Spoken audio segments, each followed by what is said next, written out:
Bienvenue pour cette Teenage Talk parcours croisé avec 12 conseils pour nous aider à nous en sortir, présenté par Biznet, Eric Musso et Vincent Yacola. Au sommaire, le pourquoi de nos difficultés de responsables QSE aujourd'hui, 12 conseils pour arriver à s'en sortir, et pour finir, 3 retours d'expérience. Le monde change, les crises déstabilisent alors qu'elles reflètent le changement, les moyens QSE sont limités avec un manque d'intérêt des clients, d'adhésion du management et de capacité à s'adapter.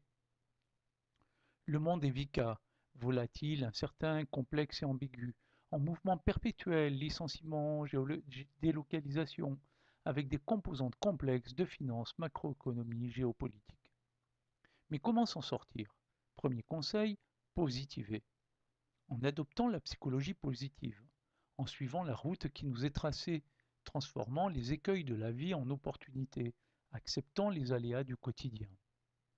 Puis créer du bonheur, c'est-à-dire accepter de prendre du plaisir dans ce que l'on fait, prendre soin de soi, surmonter ses peurs, s'entourer de personnes de confiance, se sentir grand. C'est aussi s'engager aujourd'hui pour préparer son avenir, selon 5 niveaux d'engagement progressif. Comprendre et compatir, féliciter, soutenir, militer et enfin agir. Encore faut-il se prendre en main. Pour cela, assouvir déjà ses besoins primaires, travailler sa confiance en soi, résoudre ses problèmes plutôt que se lamenter, éviter le toujours plus et rendre les choses possibles. Être collectivement intelligent, cet esprit d'équipe qui permet d'être champion du monde. Comme l'abeille qui aide et cherche de l'aide dans sa communauté, contrairement aux autres profiteurs, cow-boys ou autruches. Embrasser le changement, sans brûler les 5 étapes. L'inertie, la résistance, occasion d'innover, l'hésitation pour comparer, l'adhésion pour se convaincre d'y aller, et enfin l'engagement. Mais aussi apprécier ce que l'on a, sans pour autant se contenter de la médiocrité. Ajuster ses besoins à ses moyens, et pas le contraire. Profiter de tout moyen à disposition, sachant que le mieux est toujours l'ennemi du bien. Trouver du plaisir dans son travail et pas qu'en congé, en comptant sur la solidarité de sa communauté, en contribuant dans l'action, en variant les sujets, en révélant sa créativité, se félicitant à chaque réussite. Chercher l'équilibre entre le correctif et le préventif. La prévention limite les risques, mais coûte cher. A contrario, la correction coûte cher à chaque problème. L'idéal étant d'anticiper au juste nécessaire en combinant les deux approches.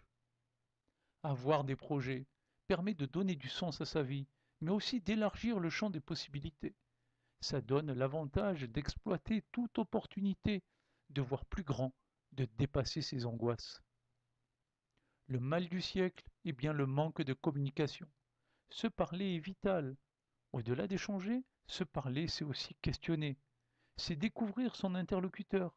C'est exprimer ses sentiments. Se préparer un avenir. Pour cela, on cherche à garder la forme. On renforce sa polyvalence.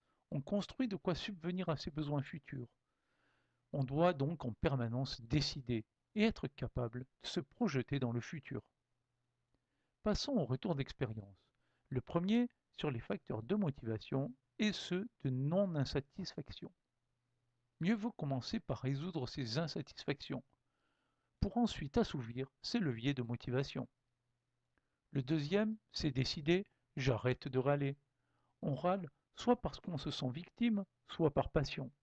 Pour l'éviter, on va chercher à lâcher prise, à rester objectif et factuel, et à accepter l'imperfection. Dernier retour, avoir un esprit critique et constructif. En raisonnant solution, en faisant preuve de bienveillance sans accabler inutilement et en tenant compte du contexte, le tout au bon moment. Nous voici au terme de cette Ignite Talk et ses 12 conseils pour s'en sortir. Merci de votre attention et participation. Si vous avez des questions, commentez, chattez et à bientôt sur les lignes de parcours croisés.